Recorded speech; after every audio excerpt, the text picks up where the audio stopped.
Champions academy triple C YouTube சேனலை subscribe பண்ணி follow பண்ணிக்கோங்க. ஆல் நோட்டிஃபிகேஷன் கொடுத்துருங்க, பெல் ஐக்கானும் ப்ரெஸ் பண்ணிங்க. இது போட்டித் தேர்வில் வெற்றி பெற்றவங்க நடத்தக்கூடியது. ஸோ நம்ம champions academy triple C YouTube channel TNPSC aspirants, அதாவது டிஎன்பிஎஸ்சியில் குரூப் 1, குரூப் 2, குரூப் 4 கிளியர் பண்ணணும்னு நினச்சிங்க அப்படின்னா முக்கியமானது என்ன அப்படின்னா இம்பார்ட்டன்ட் கொஸ்டின்ஸ் படிக்கணும். ஸோ அதுதான் மெயினாக. இது சிலபஸ் பேஸ்டு எடுக்கணும். ஸோ அதை யாருமே ஃபாலோ பண்ணுறதில்ல. ஸோ நான் என்ன பண்ணுறேன் அப்படின்னா உங்களுக்காண்டி டெய்லி மார்னிங் 6 o'clock வந்து இம்பார்ட்டன்ட் கொஸ்டின்ஸ் வந்து உங்களுக்கு நான் கொண்டு வந்துடுறேன் வித் ஆன்சர்ஸோட. ஸோ இதை வந்து நீங்கள் மார்னிங் 6 o'clock வந்து பார்க்கலாம்.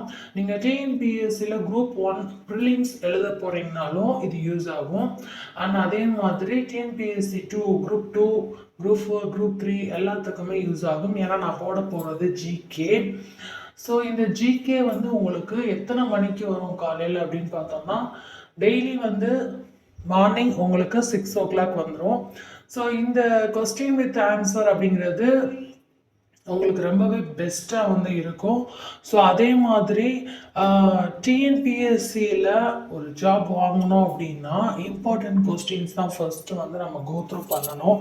ஸோ அதை யாரும் பண்ணுறதில்ல. ஸோ அதனால தான் அதை நான் உங்களுக்கு கலெக்ட் பண்ணி கொண்டு வந்து கொடுக்க போகிறேன். அண்ட் நானுமே ஓனாக வந்து கொஸ்டின் மேக் பண்ணுவேன். ஏன்னா நாங்கள் எல்லாருமே TNPSC, TET, TNSRB, PGTRB, UGTRB, SSC, UPSC இந்த மாதிரி போட்டித் தேர்வில் வந்து வின் பண்ண டீம் நடத்தக்கூடியதான் இந்த champions academy triple C YouTube channel. So இதில் வந்து என்ன அப்படின்னா ஆளாளுக்கு கொஸ்டின் ஒன்று கேதர் பண்ணி நான் வந்து உங்களுக்கு கொடுப்பேன். ஸோ இதை வந்து மிஸ் பண்ணிடாதீங்க. Every morning 6 o'clock.